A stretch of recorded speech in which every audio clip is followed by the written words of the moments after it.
Hello friends, അപ്പോൾ നമ്മളിന്ന് ഉപ്പിലിട്ട നെല്ലിക്ക വിൽക്കാനായിട്ട് പോവുകയാണ്. നമ്മുടെ വീട്ടിലെ നെല്ലിക്ക തന്നെ പിച്ച് ഉപ്പിലിട്ടിട്ട് അത് വിറ്റ് അതിന് എത്ര രൂപയാണോ കിട്ടുന്നത് അതിന് നമ്മൾ ഫുഡ് വാങ്ങി പാവപ്പെട്ട ആർക്കെങ്കിലും കൊടുക്കാനാണ് തീരുമാനിച്ചിരിക്കുന്നത്.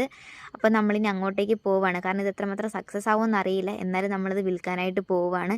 ഈ ഒരു സമയത്ത് നമുക്ക് നല്ലത് മോശമായിട്ടുള്ള അനുഭവങ്ങളൊക്കെ ഉണ്ടായിട്ടോ, അതെല്ലാം നമ്മുടെ ലോങ് വീഡിയോയിൽ പറയുന്നുണ്ട്.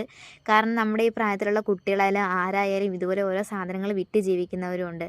ഒരു നേരത്തെ ഭക്ഷണത്തിന് വേണ്ടിയിട്ട് ഇങ്ങനെ ജീവിക്കുന്നവരുണ്ട്.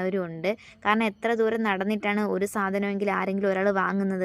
ഇതൊക്കെ വളരെ ബുദ്ധിമുട്ടുള്ള ഒരു കാര്യം തന്നെയാണ്. ആ കുറച്ച് നേരം നമ്മളിതൊന്ന് വിറ്റ് നടന്നപ്പോൾ അതൊക്കെ നമുക്ക് മനസ്സിലായി. അപ്പോൾ നമുക്ക് ഈ കിട്ടിയ പൈസയ്ക്ക് നമ്മളിനി ഫുഡ് വാങ്ങിച്ച് കൊടുക്കാനായിട്ട് പോവുകയാണ്.